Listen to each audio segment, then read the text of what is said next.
Bien, alors commençons. Bienvenue. Nous sommes vraiment très heureux de vous accueillir à ce 6e épisode de nos conversations sur la bioéthique canadienne et 2e épisode de 2023 sur l'innovation et l'éthique de la recherche. Ceci est organisé par la Société canadienne de bioéthique et dans cet épisode, nous sommes soutenus par Alberta Health Services et Clinical Ethics. Alors, un accueil très chaleureux à vous tous. Je suis Monique Visser et c'est moi qui animerai la séance d'aujourd'hui. Je suis également responsable des réseaux sociaux euh, et au nom du Conseil, je suis vraiment très heureuse que vous soyez des nôtres. Alors, j'ai quelques remarques à faire avant de céder la parole à Arnaud de nos organismes de soutien et ensuite nous présenterons notre animatrice et nos conférenciers invités. Et quelques notes sur la participation. Nous avons la possibilité d'entendre l'interprétation simultanée lors de cette séance, à la fois en anglais et en français. L'introduction et les communications d'aujourd'hui de la part de nos organismes de soutien se feront en anglais, mais du côté du panel, il y aura à la fois l'anglais et le français. Si vous voulez entendre en une langue, veuillez choisir la langue à partir du menu au bas de votre écran. Et si vous comprenez les deux langues, vous n'avez qu'à éteindre l'interprétation pour tout entendre dans la langue d'origine. Et également, nous aurons une période de discussion à la fin des deux communications, mais vous pouvez saisir vos questions dans la fonction de questions qui se trouve au bas de votre écran. Vous pouvez saisir vos questions en anglais ou en français. Votre nom pourrait être évoqué à côté de votre question. Si vous préférez poser une question anonyme, choisissez cette option.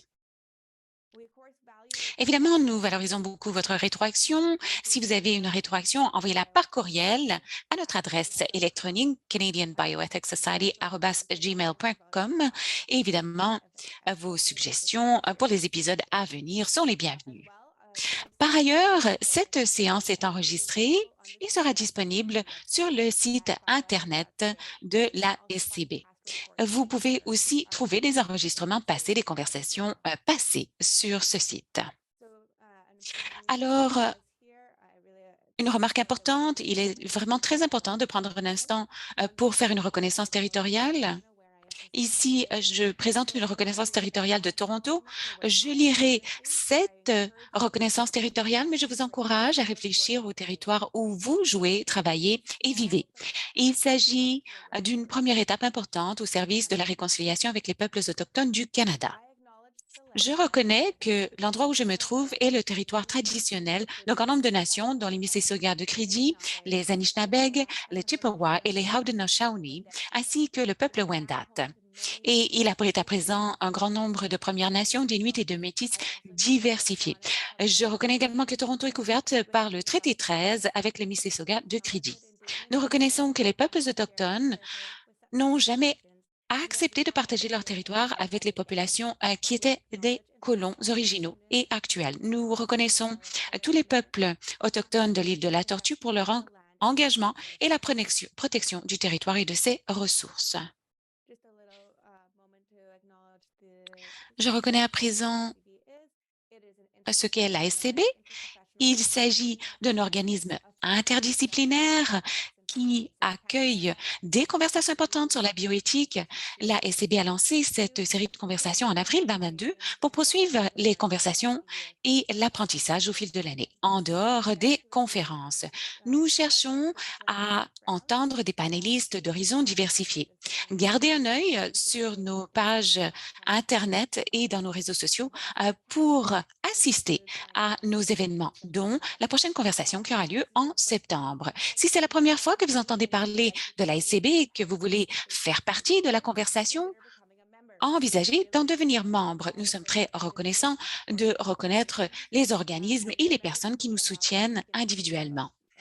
C'est ce qui nous permet de poursuivre nos activités à titre de bienfaisance et d'organismes sans but lucratif. Je souhaite également signaler que l'ASCB procède par divers moyens pour vous informer de ce qu'elle fait. D'abord sur notre site Internet, mais également dans nos réseaux sociaux. Nous sommes dans Twitter, @Bioethics Canada, ainsi que sur Facebook, la Société canadienne de bioéthique, et nous sommes à présent dans LinkedIn également. C'est tout nouveau. Alors, suivez-nous sur LinkedIn également. Et nous avons aussi un bulletin d'information. Nous vous encourageons à vous inscrire à ce bulletin sur notre site Internet. Quelques événements à venir. Demain, nous aurons notre assemblée annuelle à 11 heures. Alors, pour tous les membres de la SCB, il sera question d'un certain nombre de sujets, dont un examen de l'année écoulée, l'élection des membres du conseil d'administration, ainsi qu'une cérémonie de remise de prix. La Semaine nationale de l'éthique aura lieu en novembre et c'est bientôt, en fait, si on y pense. Et évidemment, nous poursuivons notre série de conversations. Sur ce, j'aimerais céder la parole à notre organisme de soutien pendant quelques instants. Alberta Health Services. Al-Noor Nenshi Natu prononcera quelques mots au nom d'Alberta Health Services. Merci Monique et merci de cette occasion de nous permettre de parler des services cliniques éthiques à Alberta Health Services. Je suis Al-Noor et je vais tâcher de faire défiler les diapositives. Voilà.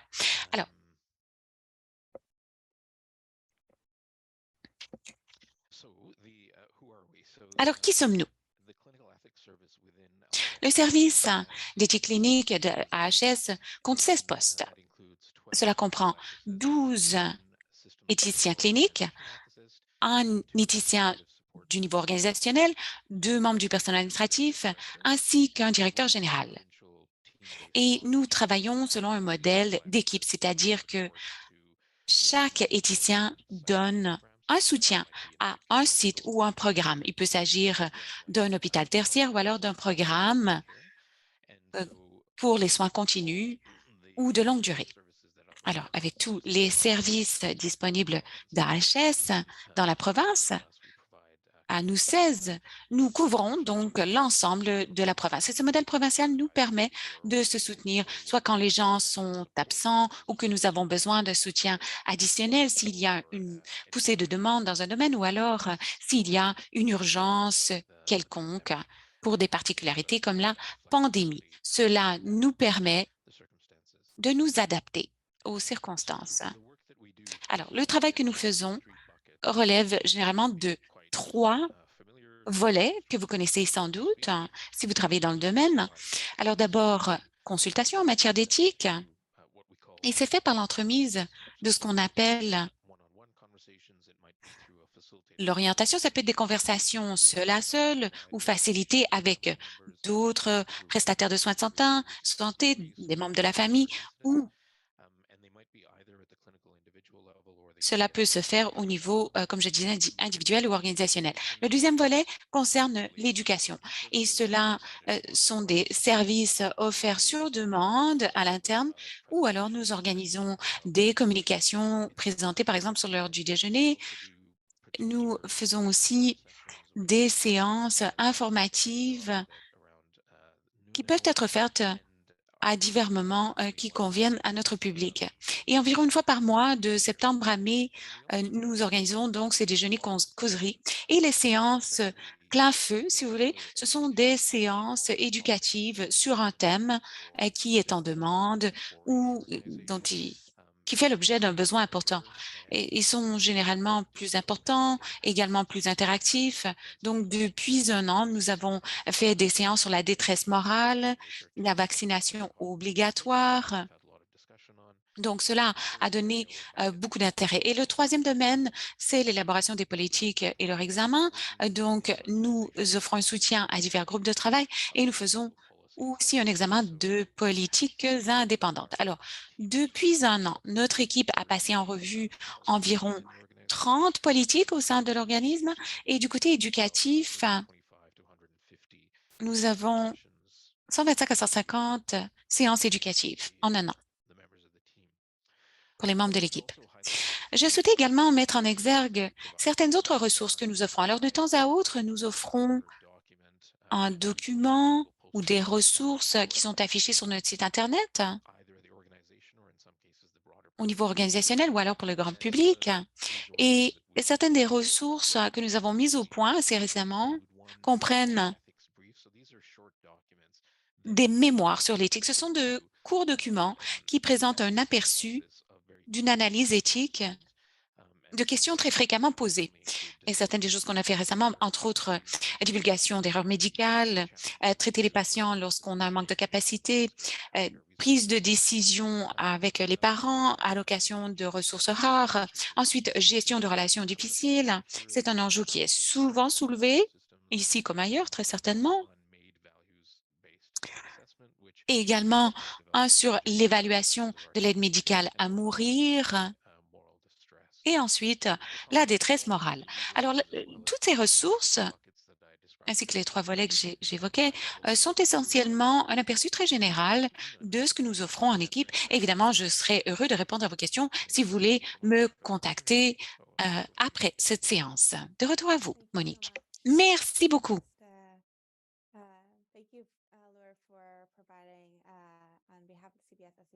Merci pour votre soutien non seulement à la Société canadienne de bioéthique, mais au domaine également. Alors, c'est avec grand plaisir que je vous présente notre animateur ainsi que nos conférenciers invités. Alors, l'animateur d'aujourd'hui est Jeff D'Souza, qui a un doctorat en philosophie de l'Université McMaster, une maîtrise en arts et philosophie de Toronto Metropolitan University et un baccalauréat SR en philosophie de l'Université de St. Michael's College à l'Université de Toronto. Sa formation formelle est en éthique et il se centre actuellement sur l'éthique mondiale et l'équité en santé. Il a contribué à beaucoup de conversations avec des partenaires de par la planète et il travaille activement à l'élimination du cancer, l'élimination du paludisme et l'établissement de priorités en recherche, ainsi que l'interconnectivité entre l'éthique, la santé mondiale et les changements climatiques. Il est instructeur et expert dans le programme clinique appliqué à McMaster. Il travaille pour Trillium Health Partners, où il fait la promotion de la participation à la recherche. Il est à présent membre du conseil d'administration de l'Association médicale de recherche. Il est également membre du groupe de travail pour un forum sur la vaccination africaine qui relève du Forum économique mondial. Nos conférencières sont Marianne Cloutier et Melissa McCraden. Marianne Cloutier, un doctorat qui se centre sur l'art et la bioéthique. Elle s'intéresse surtout à l'utilisation de matériaux vivants et de biotechnologie à titre d'art, la biologie spéculative et la représentation du corps et de la mer. Marianne a co-créé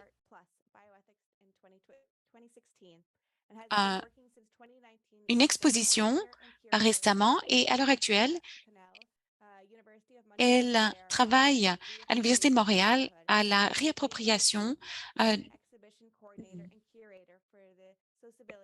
des aspects touchant la grossesse. Elle est également chargée de cours à l'Université du Québec à Montréal et à l'Université de Montréal. Et elle est consultante externe pour d'autres groupes. Melissa McCraden est bioéthicienne du service de bioéthique du Hospital for Sick Children. Elle est chercheure associée du groupe Genetics and Genome Biology et elle est responsable d'un programme d'IA en médecine. Elle offre des conseils à l'hôpital sur le plan de l'IA et de son impact sur les soins aux patients. Elle travaille dans divers groupes de travail et à l'établissement de lignes directrices, dont celle de Concert AI, Quadas AI, parmi d'autres. Merci à vous tous et toutes. Je cède la parole à Jeff et à nos conférenciers invités. Merci, Monique. Alors, c'est avec grand plaisir que j'anime la séance d'aujourd'hui et que je partage cette scène virtuelle avec nos deux estimées conférencières, Mélissa et Marianne, pour avoir une conversation sur l'innovation en matière d'éthique de la recherche. J'aimerais d'abord faire deux brèves remarques avant de céder le micro à nos invités. D'abord, l'éthique de la recherche, telle que je la conçois, est consacrée à l'analyse systématique des questions moralement importantes qui se posent lors de la conduite de recherche où les participants sont humains et tend à se concentrer sur la protection des participants à l'étude et à garantir que la recherche profite à la société dans son ensemble. Dans les cas qui nous sont familiers, par exemple, qui me sont familiers à moi, diront l'essai vaccinal contrôlé randomisé de phase 3, il est très clair qui sont les participants, comment on mesure les effets directs de l'intervention et comment on détermine si l'essai est sûr, éthique et susceptible de bénéficier à la société. Alors, par exemple, on peut observer un participant pour savoir s'il réagit au médicament, on peut chercher les effets secondaires et on peut suivre une personne pour déterminer si la protection d'un vaccin est durable. Et on peut aussi déterminer si le médicament améliorera les résultats en matière de santé et profitera à la société. Cependant, dans les situations nouvelles où l'intelligence artificielle, par exemple, est à l'honneur, si on essaie d'intégrer l'apprentissage machine aux soins cliniques, c'est un peu moins clair pour la majorité d'entre nous. Comment on déterminera qui sont les participants, si le modèle ou l'intervention est sûr, éthique et susceptible d'améliorer les résultats en matière de santé ou de profiter à la société dans son ensemble. Dans ce domaine, Mélissa et ses collègues ont fait d'énormes progrès pour nous aider à déterminer quand il est éthiquement acceptable ou non de laisser l'apprentissage machine participer aux soins cliniques et comment minimiser les risques à la fois pour les patients et les participants. Deuxième remarque préliminaire que j'aimerais formuler. Nous savons que l'énoncé de politique des trois conseils sur l'éthique de la recherche avec les êtres humains dans le cadre de la conduite responsable de la recherche ont été élaborés en pensant à des types de recherche particuliers. Le cadre actuel a un effet disproportionné sur divers chercheurs, universitaires et artistes, à la fois en termes d'orientation claire sur ce qui est acceptable et ce qui ne l'est pas dans un domaine donné, mais aussi en termes de retards importants. Dans le domaine de la création de la recherche, Marianne et ses collègues ont fait un travail remarquable en mettant au point des outils et un guide d'accompagnement qui permettent de renforcer notre compréhension de l'application des principes du cadre de conduite responsable de la recherche à la création de recherche et pour promouvoir la conduite éthique de la recherche dans l'intérêt de la société. Alors, avant de céder la parole à Mélissa pour qu'elle commence, je souhaitais vous faire un petit rappel, c'est-à-dire que vous pouvez nous envoyer vos questions au fur et à mesure qu'elles vous viennent et sachez que nous allons lire le nom des personnes qui posent les questions. C'est pour encourager un dialogue ouvert. Alors, ces choses étant dites, je cède la parole à Mélissa. À vous. Merci beaucoup. Je suis vraiment emballée d'être ici. Événement vraiment bilingue, mais pour aujourd'hui, moi, je vais continuer en anglais. So the first thing that I want to kind of say. Alors, la première chose que je voulais dire, c'est que c'est important pour moi de définir l'IA en santé pour les fins de notre conversation. Lorsque je parle d'IA en santé, je parle d'un apprentissage machine. C'est un système mathématique pour passer des intrants aux extrants. Intrants étant les sources de données qui peuvent provenir du patient lui-même, qui sont saisies par exemple par un patient, sa famille, au sujet de ce patient, et les extrants, c'est-à-dire les diagnostics, le repérage de certains phénomènes, l'établissement d'un prognostic et des choses de ce genre. Alors, lorsque je parle d'IA en santé, je parle d'un système mathématique qui est fixe, c'est-à-dire qu'il ne continue pas d'évoluer dans le contexte qu'il occupe. Alors, il y a eu de grandes questions par rapport aux données probantes dont on a besoin pour sous-tendre l'intégration des outils d'IA en soins cliniques. Et en bonne partie, c'est appuyé sur des faits très simples. C'est-à-dire que lorsqu'on parle de performance modèle, modélisée, on parle d'un modèle qui a été formé selon certaines données pour prédire un résultat précis ou pour faire une tâche précise. Et c'est ce qu'on appelle le modèle ou la performance, le rendement in silico. Alors, lorsque vous regardez l'exactitude des modèles, c'est ce dont il est question. On parle du rendement du modèle in silico, c'est-à-dire qu'on a pris un ensemble de données, qu'on a formé le modèle pour qu'il prédise une tâche, on a un sous-ensemble de ces données et ensuite on détermine si le modèle peut effectivement prédire un résultat de manière assez exacte. Cependant, dans la vie réelle, ça ressemble plutôt à ça. C'est-à-dire que les données sont parfois difficiles à retrouver. Il peut y avoir des erreurs dans la saisie des données.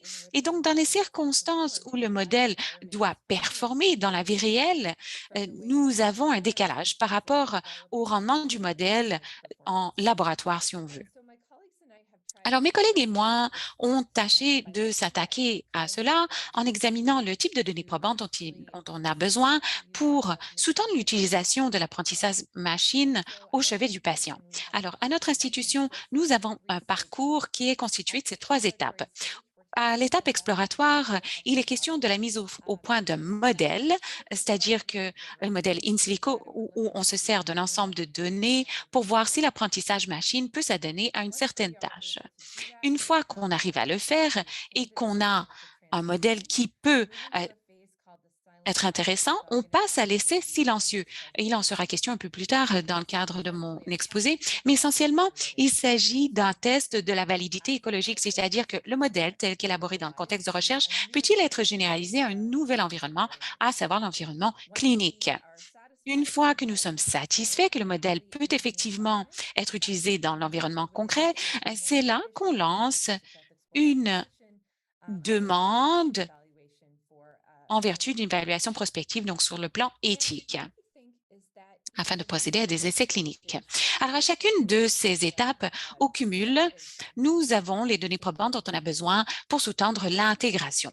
Alors, lorsqu'on examine l'étape exploratoire, le modèle peut nous donner une preuve du concept, c'est-à-dire que dans certains contextes, on peut prédire quels seront les résultats grâce à l'apprentissage machine. Une fois que ce modèle est en place et qu'on peut déterminer quel est son rendement dans le contexte réel sans avoir d'influence sur les soins patients, on a des faits sur l'évolution du modèle dans cet environnement. Mais étant donné que ça ne s'applique pas au patient, on ne sait pas effectivement quel sera le résultat sur le patient. À la prochaine étape, lors de l'évaluation prospective, nous pouvons faire toutes sortes d'essais prospectifs, qu'il s'agisse d'essais observationnels, randomisés, de tous ordres, jusqu'à un essai clinique randomisé. Normalement, les essais cliniques randomisés sont les données probantes les plus solides pour évaluer l'impact causal d'une intervention sur un résultat de santé donné. Cependant, cela n'est pas toujours adapté au genre de questions de recherche qu'on pose à un modèle dans un environnement clinique et les ressources peuvent également être problématiques. Alors, c'est une hiérarchie de données probantes et cela doit s'inscrire dans la question que l'on pose par l'entremise de la recherche où on fait appel évidemment à un outil d'IA.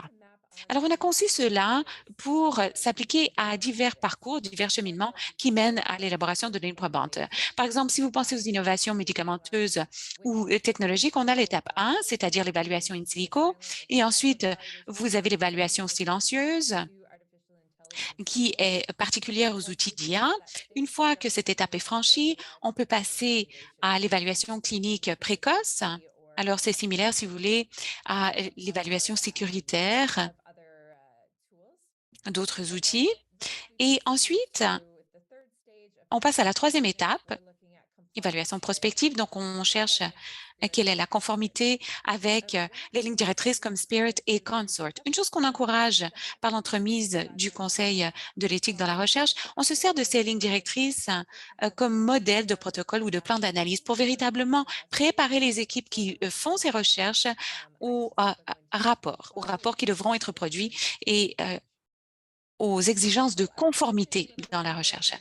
Alors, je souhaiterais approfondir les évaluations silencieuses, car bien qu'elles soient traitées de manière technique, je pense que dans ce contexte, on peut élargir l'évaluation des outils d'IA. Quelles sont les données probantes qu'on peut en extraire? Et il y a des questions vraiment fort intéressantes dans l'éthique de la recherche et dans l'éthique organisationnelle qui se posent. Alors, nous avons constaté beaucoup de travail réalisé dans divers domaines, entre autres l'apprentissage machine responsable. Alors, c'est là qu'on a des pratiques exemplaires de NICE, par exemple, de l'Organisation mondiale de la santé également, ainsi que de Good Machine Learning Practice for Medical Device Development. Alors, cela vous permet de déterminer qu'est-ce qui fait un bon modèle. Et puis, on a vu ce modèle s'appliquer dans les essais cliniques, mais il y a aussi des gens qui s'intéressent au suivi post-intégration, c'est-à-dire que se passe-t-il au rendement du modèle une fois qu'il est dans un établissement clinique, si on essaie de contrôler les risques. Et comme je disais un peu plus tôt, une chose qu'on n'a pas forcément étudié dans le passé, c'est l'essai silencieux qui s'insère entre la conception du modèle et son évaluation prospective pour déterminer quel sera son impact sur les soins du patient. Alors, pour revenir à la définition, qu'est-ce qu'un essai silencieux? L'algorithme éprouvé est mis en œuvre dans un environnement clinique réel, exécuté en temps réel, comme votre téléphone qui est en mode silencieux. Il prend toujours les notifications, mais il ne vous donne pas d'alerte. C'est un peu ce qui se passe dans le cadre d'un essai silencieux, c'est-à-dire que le modèle est exploité sur des patients concrets, mais les prédictions ne sont pas utilisées par l'équipe clinique pour prodiguer les soins. Alors, on met à l'essai une hypothèse, c'est-à-dire est-ce que ce modèle s'applique dans la vie réelle? Donc, on peut se donner par exemple un seuil de rendement, avoir une estimation de la taille d'échantillon et savoir essentiellement ce qu'on estimera suffisant du point de vue du rendement. Cette étape protège aussi les patients et les participants contre les défaillances courantes de l'IA qui sont bien expliquées dans le document cité, c'est-à-dire qu'il y a des défaillances dans l'environnement clinique. Alors, c'est ce qui nous permet d'établir des essais rigoureux par rapport à ces défaillances avant de mettre en œuvre le projet. Alors, deux objectifs empiriques. Qu'est-ce que empirique? Établir des caractéristiques du rendement clinique fiable. C'est-à-dire qu'on veut s'écarter de l'exactitude absolue, mais plutôt se pencher sur les bienfaits pour des sous-groupes. Et du point de vue éthique, on pense que cela permet d'avoir un équilibre clinique. Alors, l'équilibre clinique, c'est censé aider un clinicien individuel à déterminer quels sont ses devoirs. C'est-à-dire que comme clinicien, vous devez vous occuper de votre patient. Évidemment, vous devez lui prodiguer les meilleurs soins possibles, fondés sur des données probantes, mais au même moment, vous avez ce devoir d'améliorer la conduite scientifique derrière la prestation des soins. Vous devez examiner des innovations qui pourraient être meilleures que ce que vous utilisez pour le moment. Alors, les établissements doivent se servir aussi d'un modèle qui leur permet de départir ces priorités. Et les soins de santé cherchent toujours à faire évoluer les pratiques avant de s'améliorer de façon continue.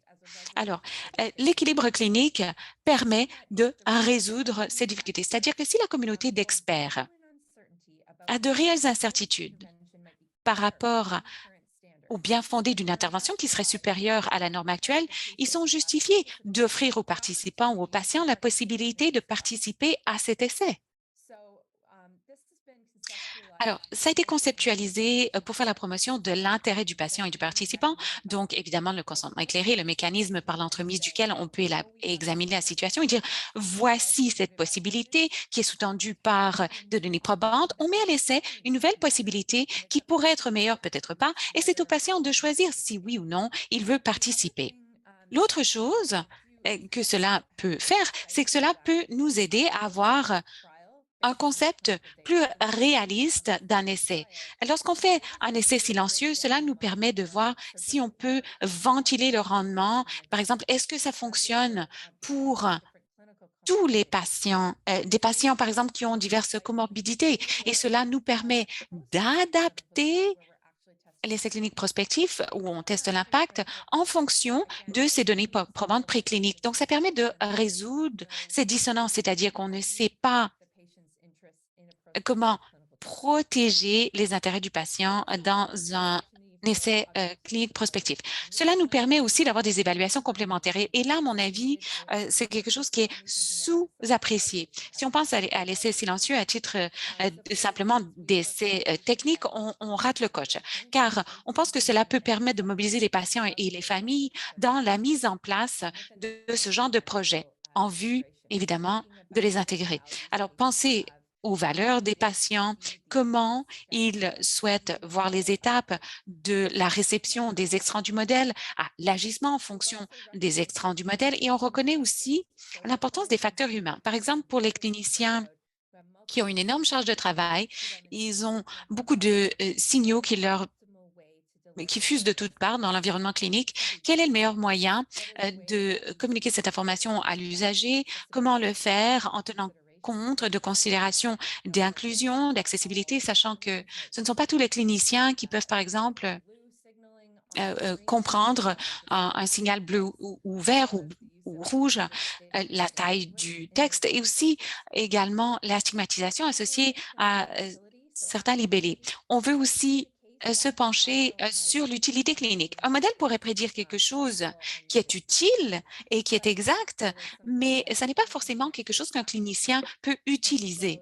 Ainsi, il y a eu beaucoup de résultats négatifs montrant qu'il n'y a pas d'avantage d'un outil d'IA. Et un des moyens par lesquels on cherche à contourner ce problème, c'est d'avoir une adaptation des conditions en fonction des essais prospectifs. C'est-à-dire, quelles sont les choses dont pourront se servir les cliniciens.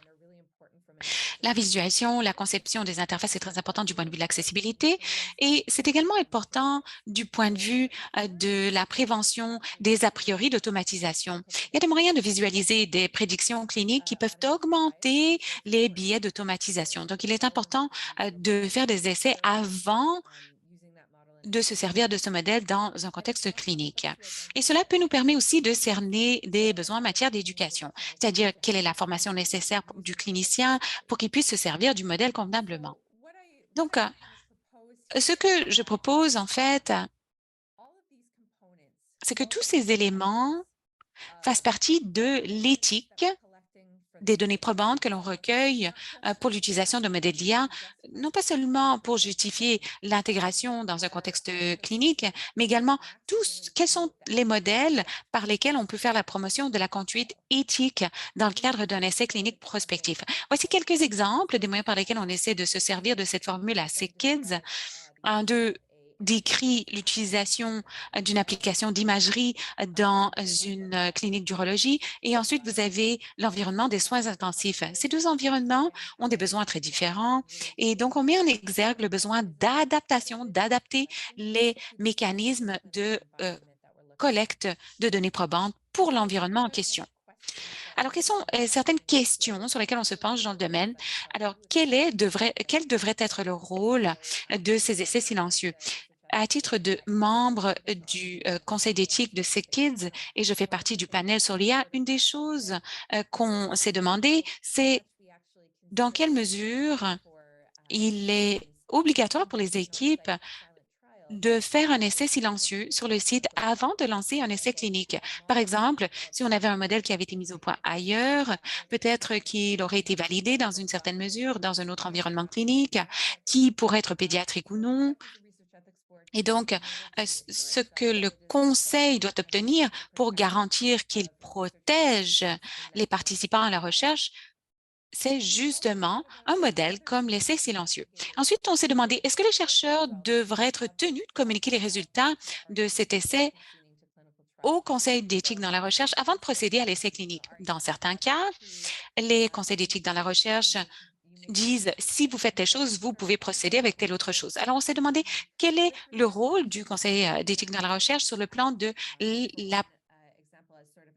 l'appréciation de ces données, c'est-à-dire évaluer l'aspect scientifique de l'essai prospectif, déterminer si le protocole est convenablement adapté d'après les résultats de l'essai silencieux et l'autre élément étant la protection des participants à la recherche, à cette dernière étape, c'est-à-dire l'essai clinique. Alors sur ce, merci. Merci à tous mes collaborateurs. Ce fut un effort d'équipe. Je continue d'en apprendre sur ces questions. Évidemment, vos questions sont les bienvenues. Merci, Mélissa. Je vais partager mon écran. Merci, Jeff et Monique également.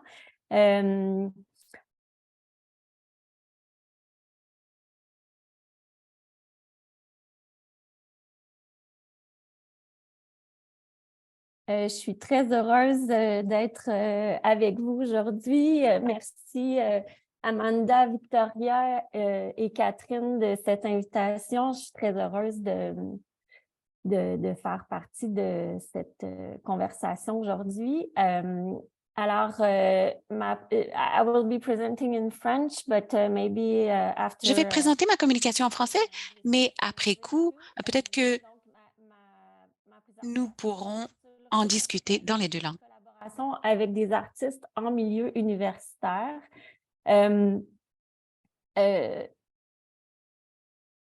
Alors, comme on l'a mentionné dans la présentation, ma formation à moi est vraiment en bio-art, en fait en histoire de l'art, et ma spécialisation est en bio-art. Donc, le bio-art, c'est une forme d'art où les artistes travaillent avec des biotechnologies et avec du vivant, donc bactéries, micro-organismes, animaux et humains. Donc, les questions éthiques ont toujours été au centre de mon travail depuis longtemps, sont au centre de mon travail depuis longtemps. J'ai aussi commencé autour de 2016 à peu près à faire du commissariat d'exposition, notamment pour ce projet Art et bioéthique, où on a travaillé justement avec des bioéthiciens qui venaient de plein d'horizons différents, qu'on a jumelés avec des artistes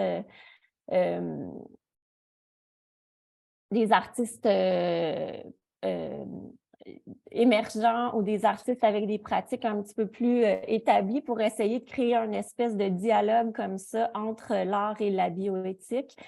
Ce que je fais aussi, c'est que j'enseigne aussi la recherche-création. Donc là, je vous ai amené quelques images des expos que je monte avec mes étudiants à l'Université de Montréal. Et je travaille donc aussi comme commissaire d'exposition pour 2 projets de recherche-création différents. On va voir ensuite qu'est-ce que c'est la recherche-création. Peut-être qu'il y en a parmi nous qui ne sont pas complètement familiers avec cette appellation-là.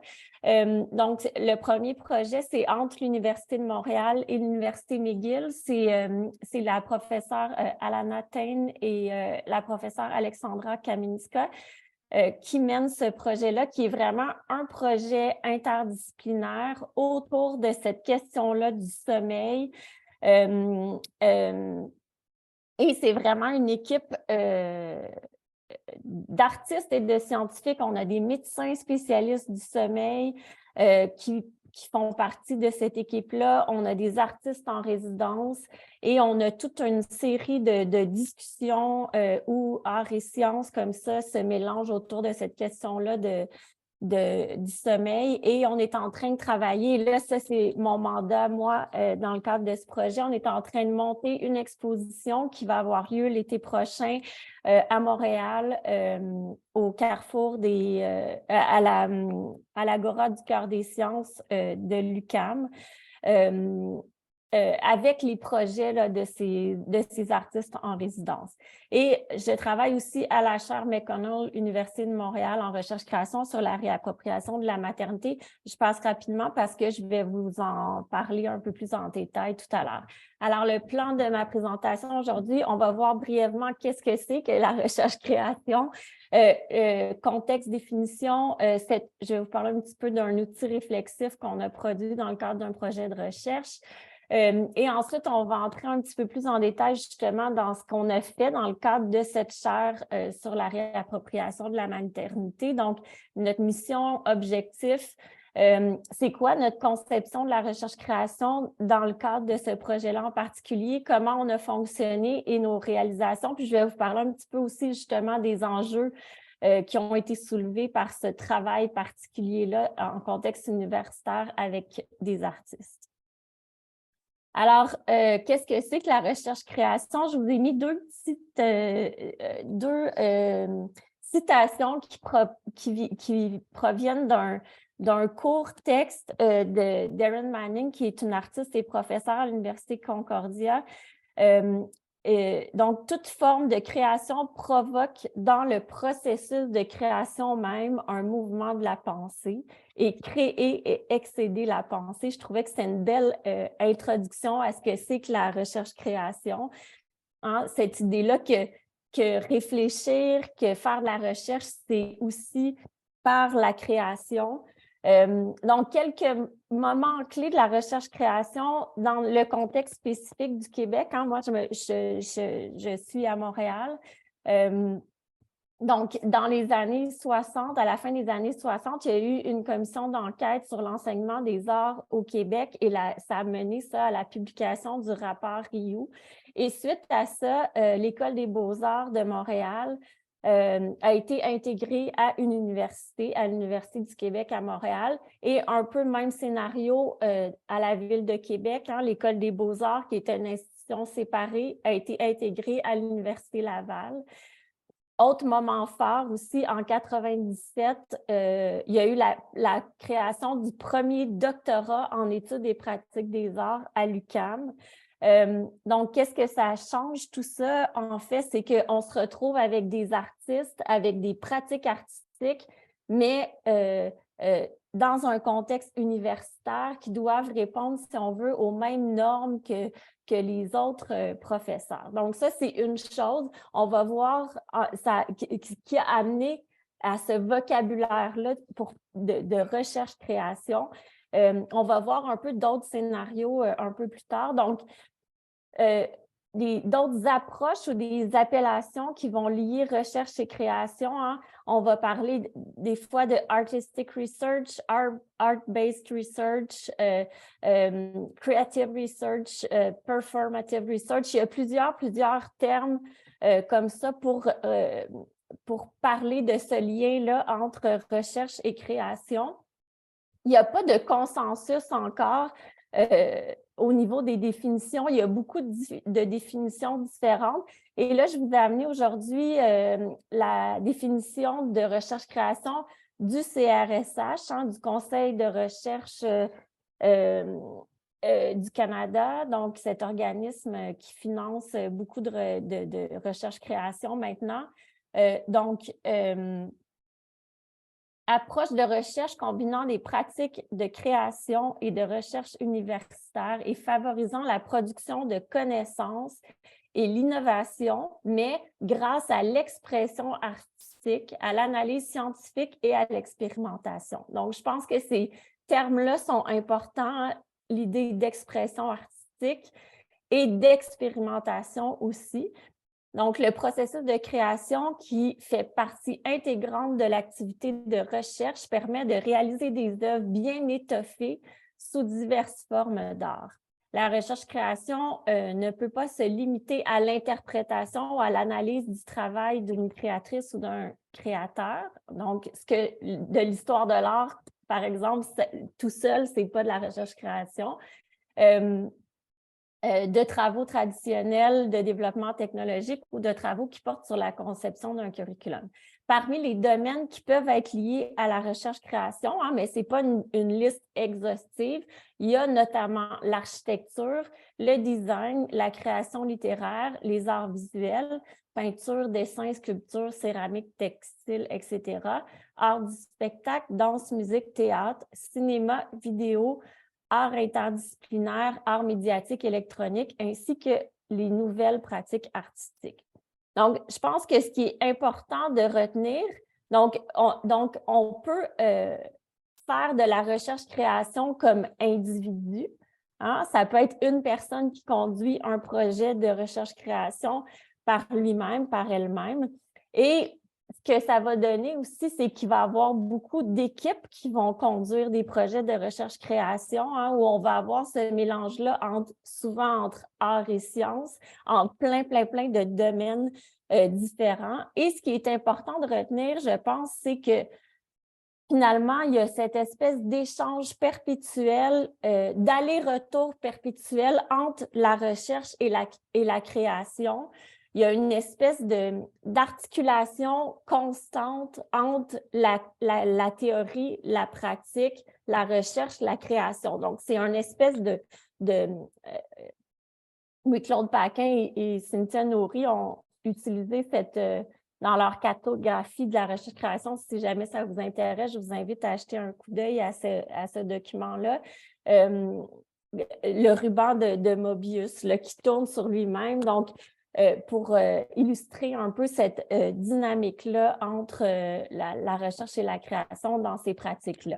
Donc, la recherche-création, c'est un domaine hybride, hétérogène, qui va mélanger des savoirs, mais aussi des savoir-faire et des savoir-être qui sont particuliers à l'art, aux sciences, sciences fondamentales appliquées, sciences sociales, au design, au développement technologique, qui peuvent prendre plusieurs formes. C'est donc une pratique qui est ouverte à la pluralité, qui vise un dépassement disciplinaire. C'est quelque chose qui est super important. Vous l'avez vu déjà avec l'exemple que je vous ai donné de ce projet de Sociability of Sleep, où on a des médecins qui travaillent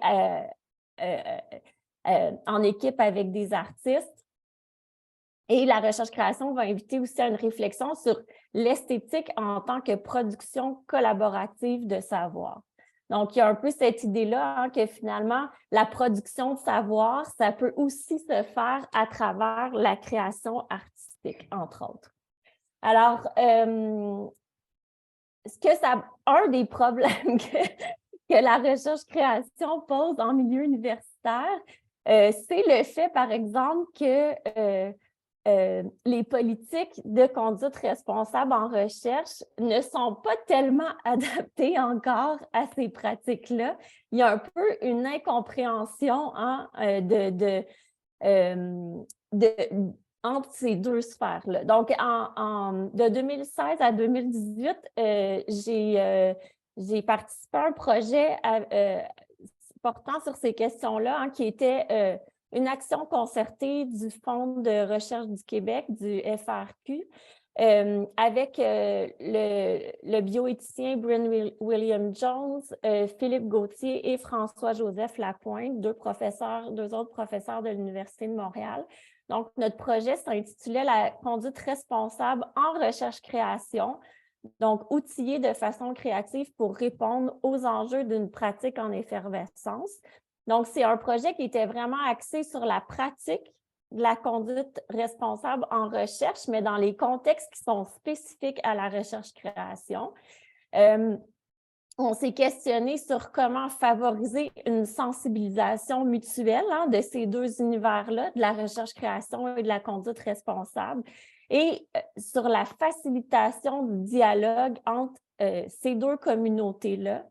Et on s'est interrogé aussi sur comment on fait pour outiller les personnes qui font de la recherche-création et les personnes aussi qui sont responsables d'accompagner et d'évaluer ces projets-là, donc les gens des bureaux d'éthique et de conduite responsable en recherche appliquée, mais qui vont là devoir évaluer des projets de recherche-création. Alors, on a produit cet outil-là qui est bilingue, donc c'est en open access.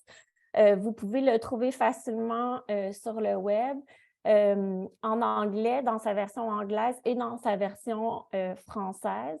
Donc, c'est une trousse d'accompagnement en CRRC, donc on a appelé ça comme ça, la conduite responsable en recherche-création. Donc, synthèse des enjeux de conduite responsable en recherche-création et proposition d'outils réflexifs. Donc, c'est vraiment un guide qui comprend plein de documentation, mais aussi des outils pratiques, comme par exemple l'aide-mémoire, qui propose des questions et des considérations vraiment pratiques pour les chercheurs créateurs pour favoriser une conduite responsable.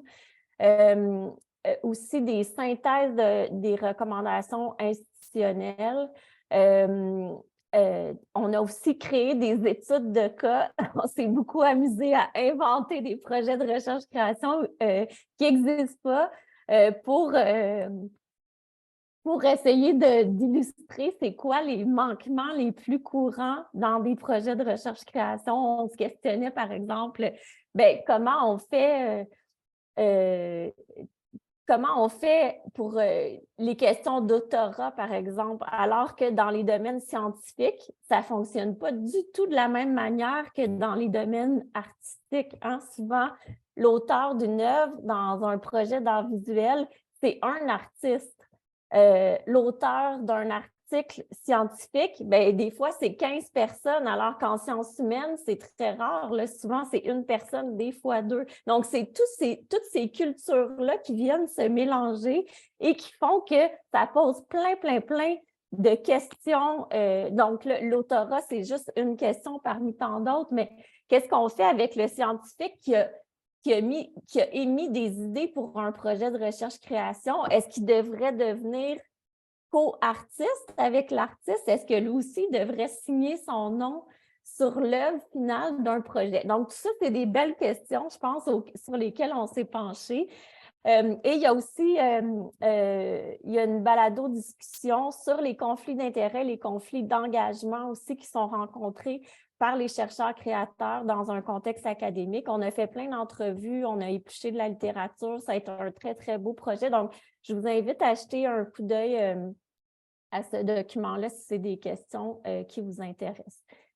Donc, maintenant, je voulais vous parler un petit peu plus en détail d'un exemple d'un projet de recherche-création, donc celui de la chaire McConnell, l'Université de Montréal en recherche-création sur la réappropriation de la maternité.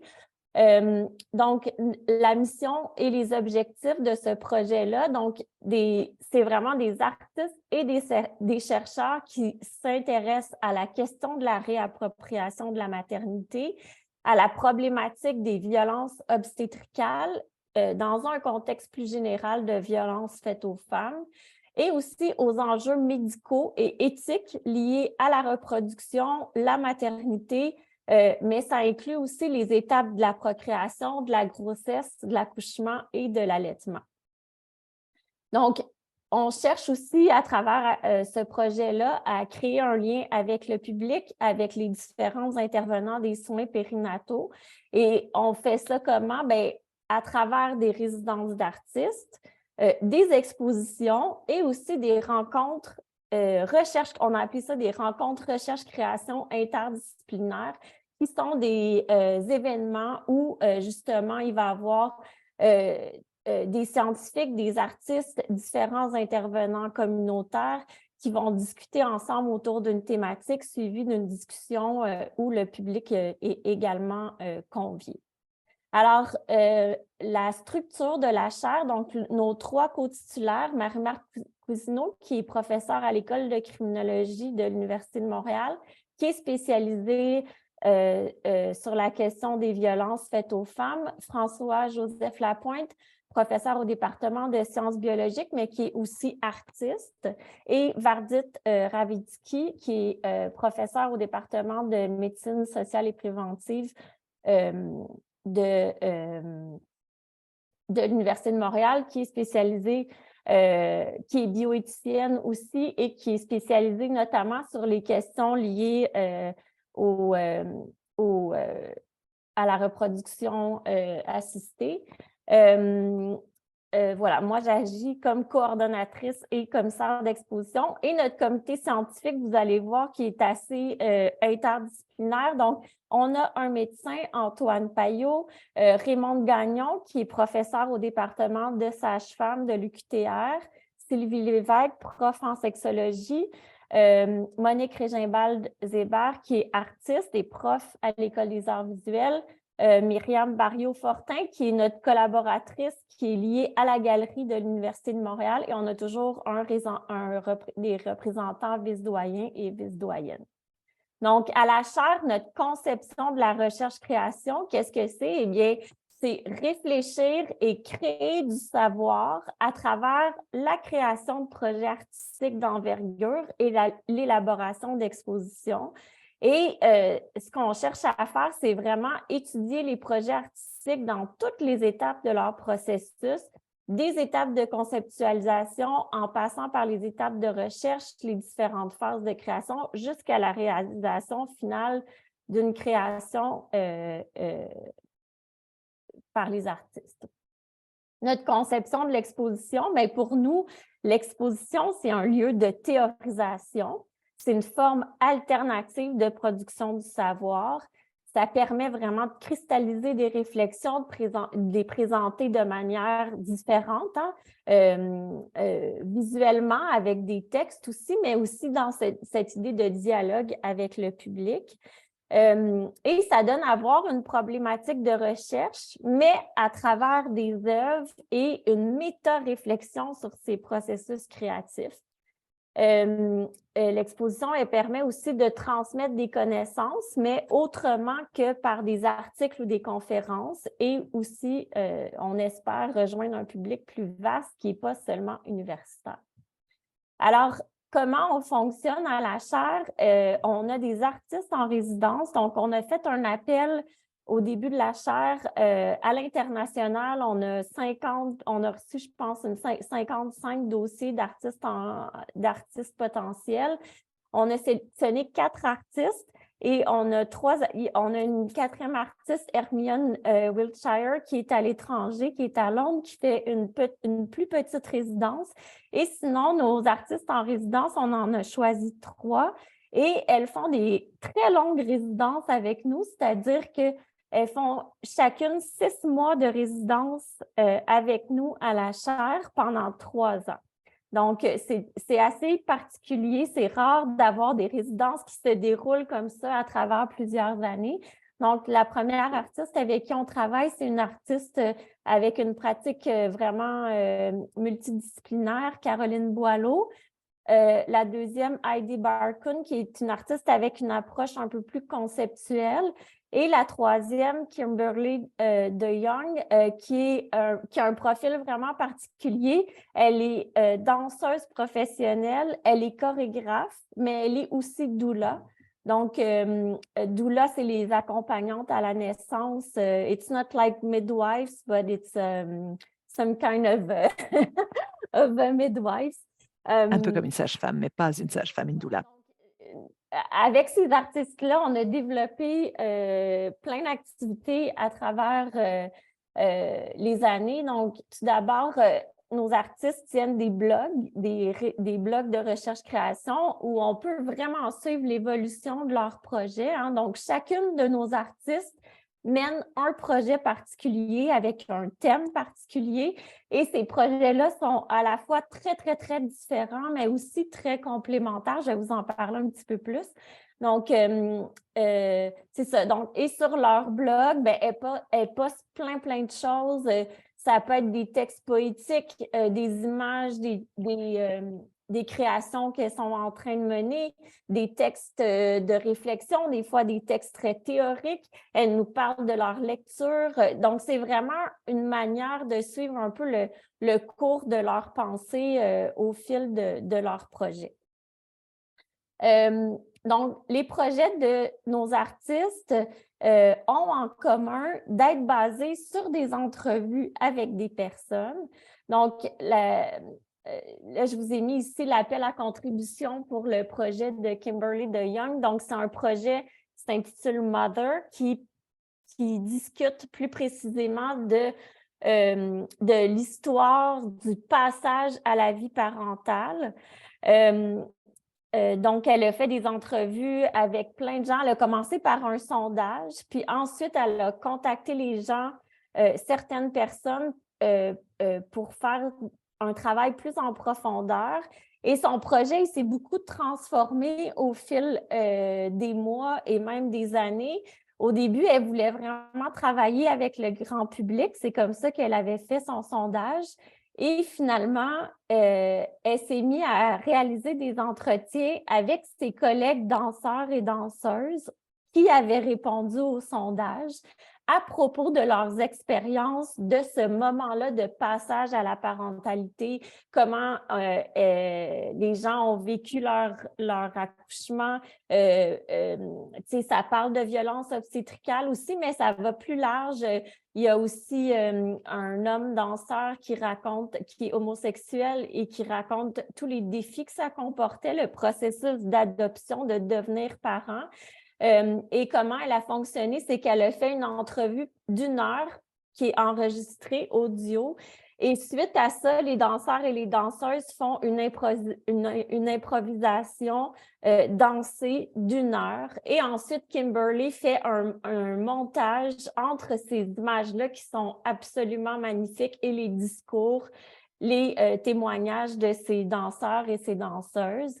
Il y a quelques images aussi de nudité parce que c'était aussi très important pour Kimberly de montrer le corps de ces gens-là, surtout pour les femmes qui ont accouché, qui sont leur outil de travail finalement et qui sont transformées aussi par la maternité. Puis ça a donné lieu, dans ce cas-ci, elle a refilmé des images aussi avec sa collègue danseuse après son accouchement.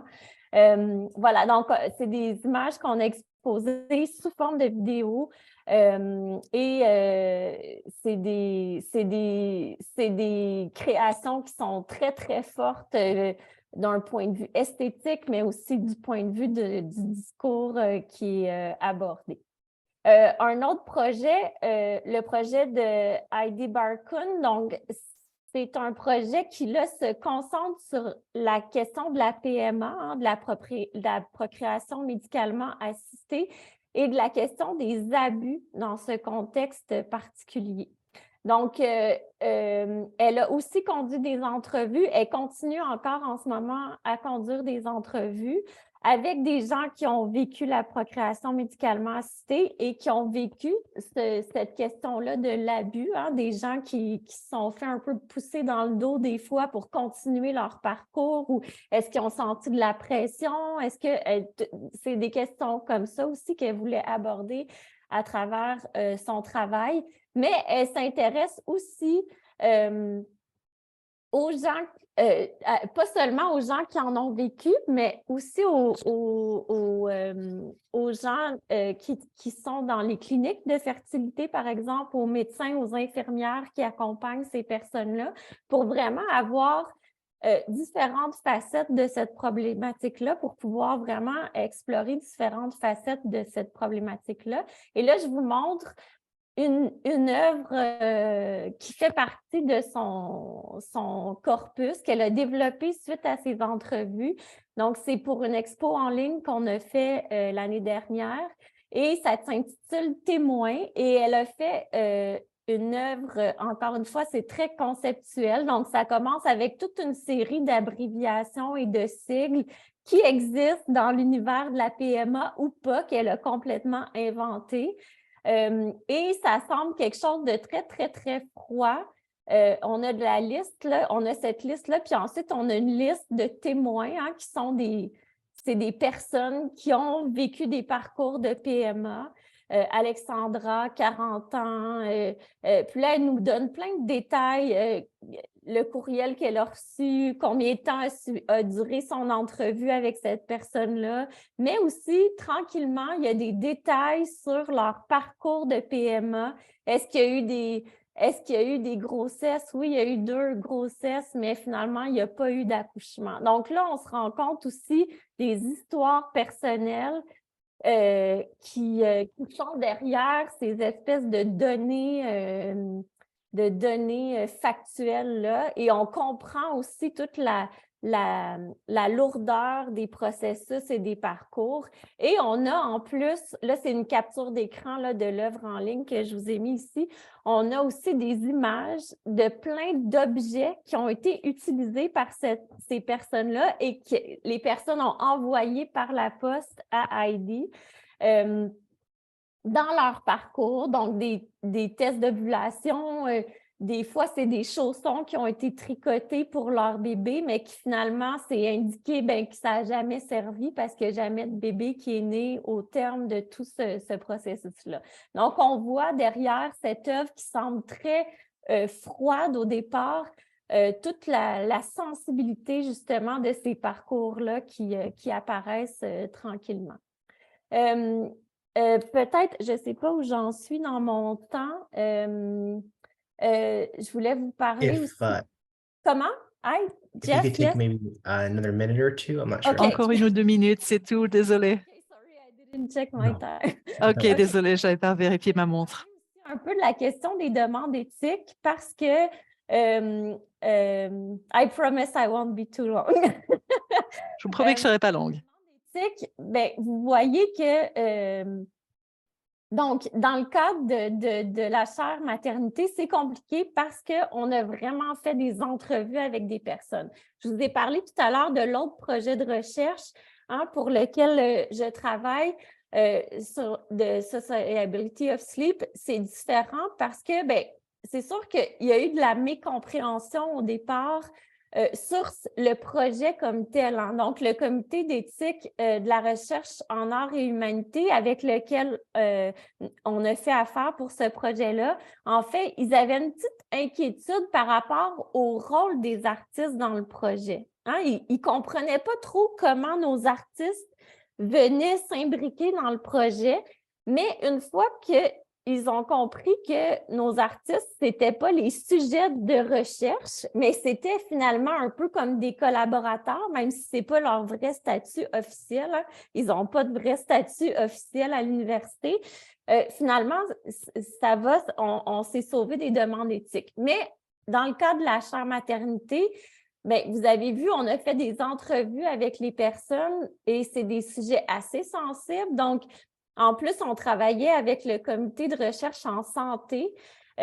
Donc, c'était la première fois que ces artistes-là étaient confrontés à faire des demandes éthiques dans un contexte universitaire parce que si, par exemple, leur projet avait été financé par le Conseil des arts du Canada, ce n'est pas du tout des démarches qu'on a à suivre dans ce contexte-là.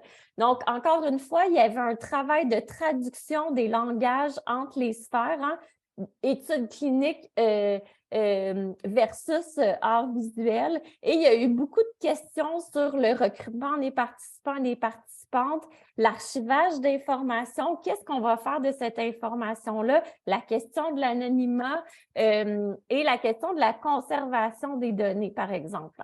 Et ça, on s'est dit, bien, il faut vraiment que ces formulaires-là soient adaptés au contexte spécifique de la recherche-création parce que là, je vais terminer avec ça, mais dans le cadre, par exemple, là, je vous montre le projet de Caroline Boileau, c'est Langue que parlent les femmes. Bien, elle réalise des entrevues, mais pendant ces entrevues, elle fait des dessins et elle prend des notes de citation et c'est ça qui va rester finalement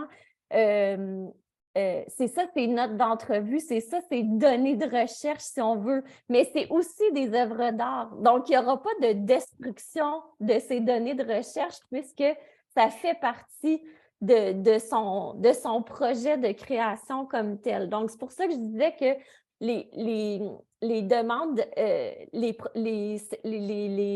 formulaires éthiques, ils doivent être vus quand on parle de recherche-création parce que on ne peut pas traiter ces données-là de la même manière que des données de recherche traditionnelles, entre guillemets. Donc, puis là, je vous laisse avec des images de certaines expositions qu'on a faites dans des bibliothèques de sciences, des bibliothèques de sciences infirmières et de santé à l'Université de Montréal. Et je vais m'arrêter là pour ne pas trop dépasser mon temps. Merci. Thank you so much, Marianne and Melissa. Un grand merci, Marianne et Melissa, pour deux présentations si intéressantes et le contraste entre vos projets est vraiment impressionnant. Parfois, quand on pense à recherche éthique en recherche, on pense essais cliniques, etc. Mais il y a tant de créativité qui peut se faire aussi. Donc, merci. On a reçu des tonnes de questions aussi. C'est formidable. N'hésitez pas à poser votre question en anglais ou en français. On a des traducteurs qui peuvent nous aider. On va commencer avec la première question pour Melissa, si je peux me permettre. Melissa, vous avez posé une question. Est-ce qu'il faudrait commencer par un essai silencieux avant de passer à la phase suivante? Parlez-nous de cela. Pour moi, ça me semble une évidence de passer par cette étape de l'essai silencieux si on veut vraiment pouvoir analyser les données et s'assurer que certains segments démographiques ou sous-segments ne sont pas impactés de façon négative. Il me semble qu'il y a pas d'autres manières de faire parce que si les données sont biaisées dès le départ, ensuite, quand on se retrouve dans un contexte réel, on sait qu'il y a pas mal d'inéquités en soins de santé et cela pourrait être ignoré à moins de faire cette analyse-là. Qu'en pensez-vous? Mon point de vue, oui, je suis tout à fait d'accord. Je dirais que surtout alors que nous commençons à peine à comprendre quelles sont les pratiques exemplaires en matière de collecte de données, par exemple, pour moi, à chaque fois qu'il y a un algorithme qui peut avoir un impact sur les soins du patient, il faudrait effectivement qu'il y ait un essai silencieux sur site. Et je pense que les raisons pour lesquelles ça n'a pas toujours été fait, c'est qu'on a pas mal de croyances, d'hypothèses, d'idées préconçues sur l'IA qui n'est pas toujours lié à l'application en environnement réel de ces applications. Donc, on parle beaucoup de la précision, mais généralement pas dans le contexte d'application. Pour moi, c'est une question d'éthique organisationnelle. Si vous voulez vous procurer un algorithme d'une source externe où il a eu de bons résultats, vous devez vous assurer que l'algorithme aura les mêmes résultats sur votre site, sur votre application. Je pense que l'on s'intéresse de plus en plus à cela, même si c'est encore limité. Et la raison pour laquelle les gens se disent: «Oh oui, on peut passer tout de suite aux essais réels», c'est qu'ils pensent que le mécanisme du consentement éclairé suffit. Mais je dirais personnellement qu'on ne peut pas se fier uniquement au consentement éclairé. On a d'autres responsabilités envers ces participants prospectifs pour réduire les risques au minimum et les essais silencieux sont une façon d'y arriver. Merci. Oui, cette notion de consentement informé ou éclairé nous sert bien souvent de béquille pour aider à jongler avec d'autres considérations éthiques. Et ce n'est pas toujours la meilleure façon de faire. La question suivante, Marianne. Je suis curieuse d'en savoir plus sur l'épistémologie du sommeil. Comment est-ce que le sommeil nous permet d'étudier des questions, Marianne? I You may should answer I in French or answer English. It's in totally up to you. Est-ce que je devrais répondre en français ou en anglais? Je pense que c'est des questions qui sont très complexes, mais la question des équités, en fait, c'est aussi il faudrait que les professeurs qui mènent le projet soient là, mais il y a plein de questions par rapport à ça qui sont ultra intéressantes, mais c'est pas vrai qu'on a tous la même relation au sommeil, si on veut. Il y a des gens qui souffrent de maladies qui affectent leur sommeil. Il y a des affectations du sommeil qui vont aussi affecter notre rapport au quotidien, notre rapport au monde. Et il y a plein de questions. Puis là, ce n'est pas nécessairement des questions que moi, je travaille directement avec nos artistes, là. Mais il y a des questions, par exemple, de dormir dans des lieux publics ou d'accès au sommeil dans des lieux publics. Il y a plein de groupes de femmes, par exemple, qui ont fait des interventions où elles vont aller dormir dans des lieux publics comme une manière d'aborder aussi la question de la sécurité des femmes dans les lieux publics. En tout cas, là, je m'évade un petit peu, là, mais je vous invite à aller sur le site de Sociability of Sleep. Il y a toute une série des Sleep Salons qui sont des conférences absolument intéressantes avec des chercheurs de plein d'horizons différents. Donc, je vous invite vraiment à aller voir les thématiques de ces sleep salons qui abordent un peu toutes ces questions-là de manière ultra précise, là.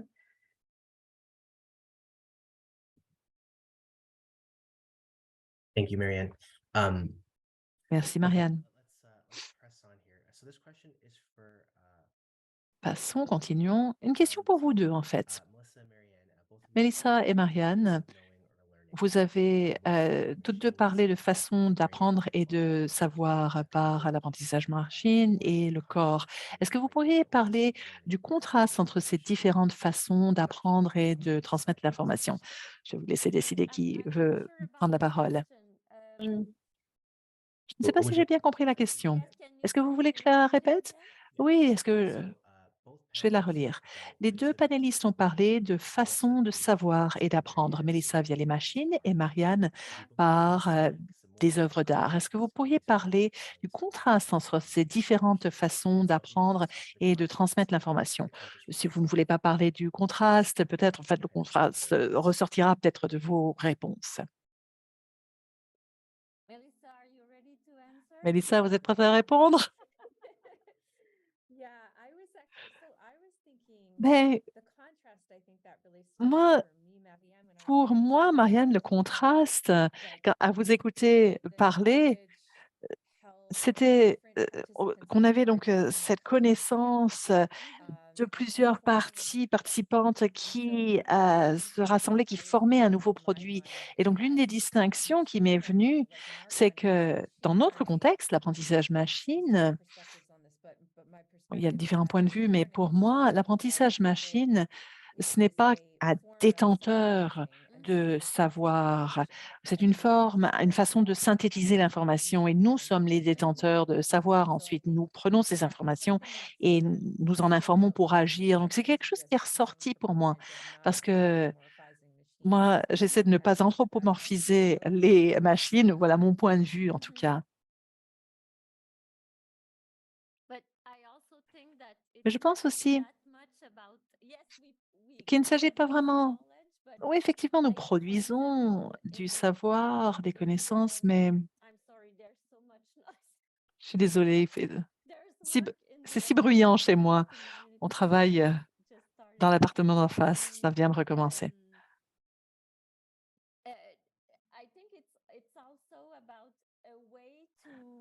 Je crois qu'il s'agit aussi d'une façon enfin, la recherche-création dans le contexte de cette chaire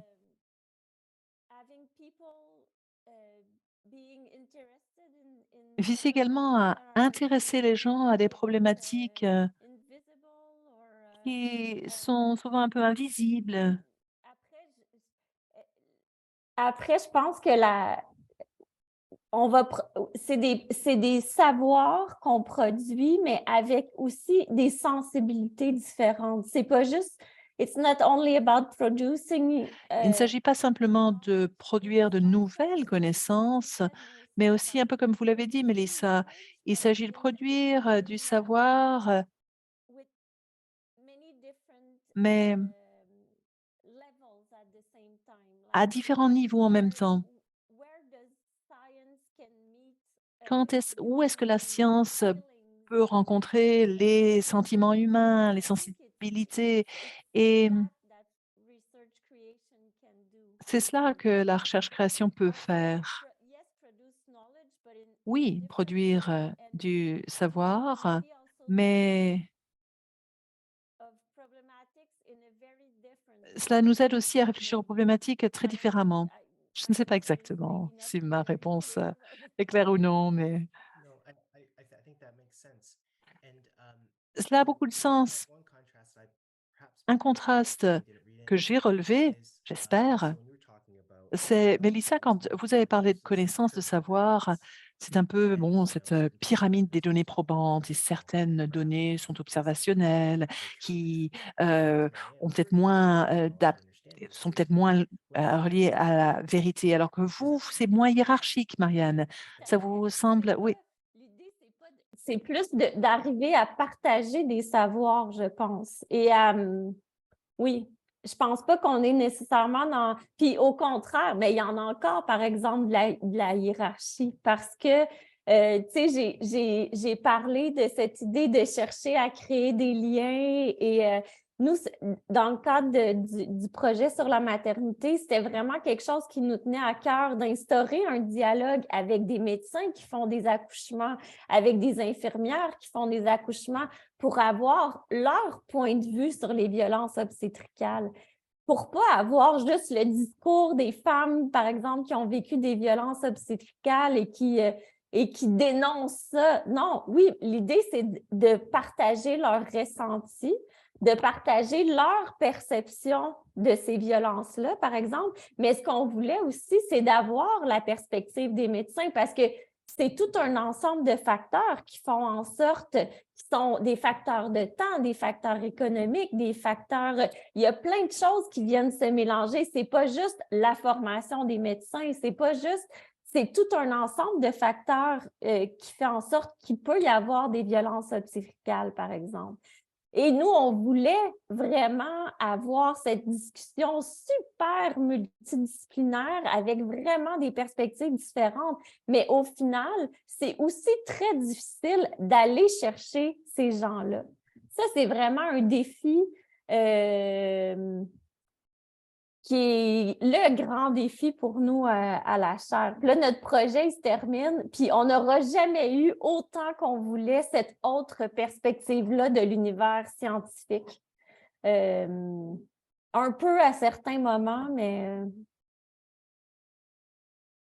Yeah, I think I'll add quickly to the, because I was just Oui, actually reflecting as you si je were peux ajouter à cela, talking parce qu'effectivement, je réfléchissais à tout cela.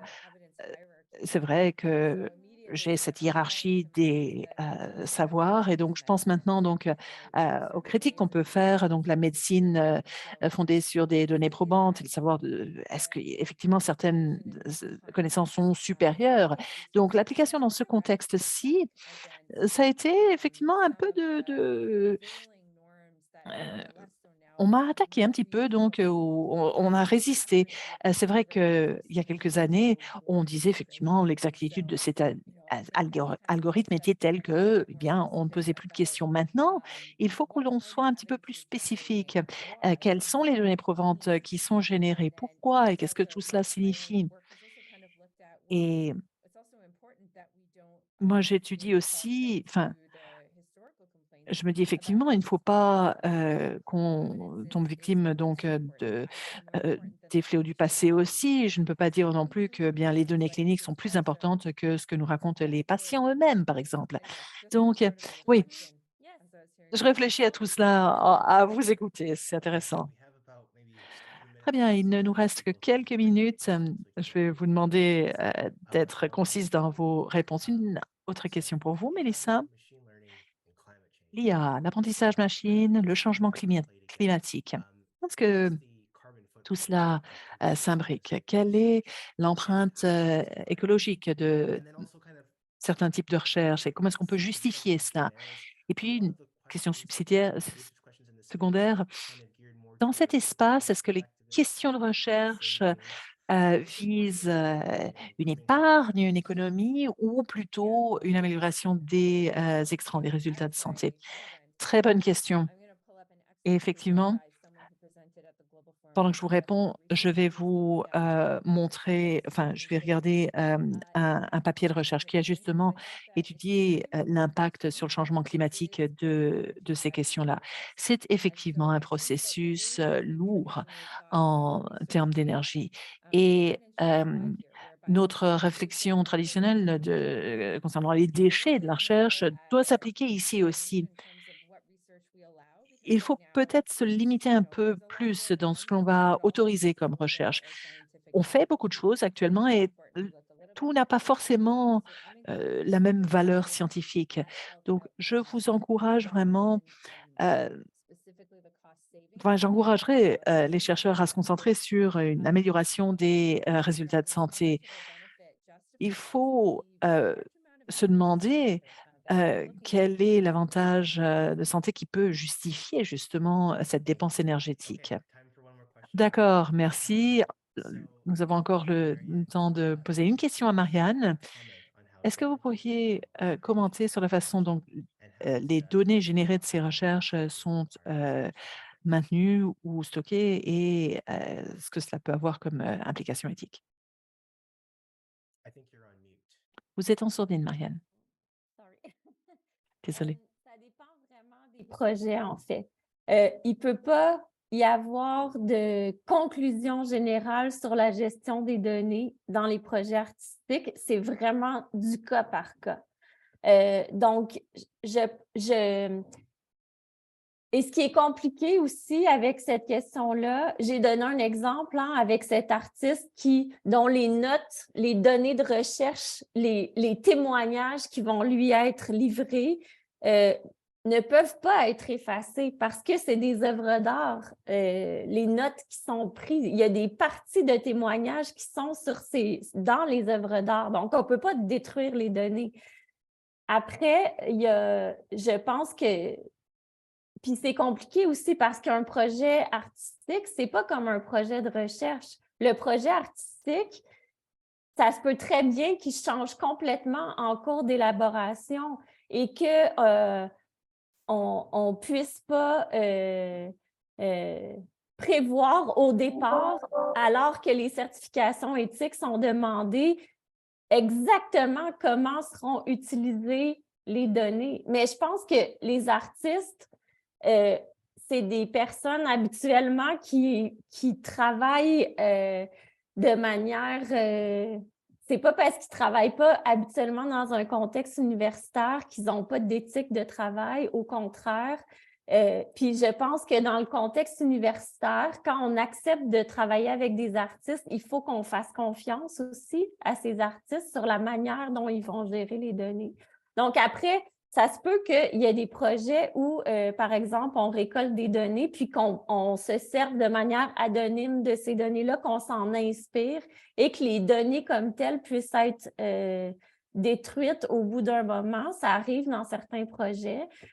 Puis, ben, ça arrive aussi que les personnes qui sont passées en entrevue, par exemple, acceptent de ne pas être anonymes, acceptent que leur image se retrouve dans l'œuvre, que des citations se retrouvent dans l'œuvre, mais ça sera fait, j'espère, toujours de manière respectueuse. Et là, ben, c'est ça, c'est de peser aussi le pour et le contre à chaque fois. Puis, c'est une utilisation qui est complètement différente.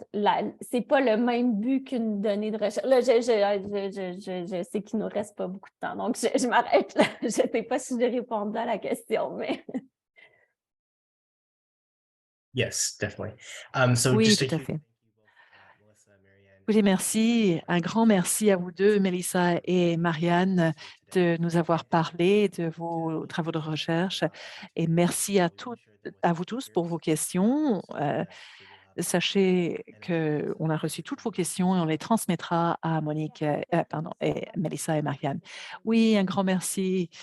C'est triste de voir donc que nous en sommes déjà à la fin de cette séance. Je tiens à remercier Jeff, l'animateur, et nos invités, Mélissa et Marianne, pour une séance si intéressante au nom de la série d'ateliers et du conseil de la SCB. Ça a vraiment été un plaisir de vous avoir ici tous aujourd'hui. Si vous venez donc du forum communautaire,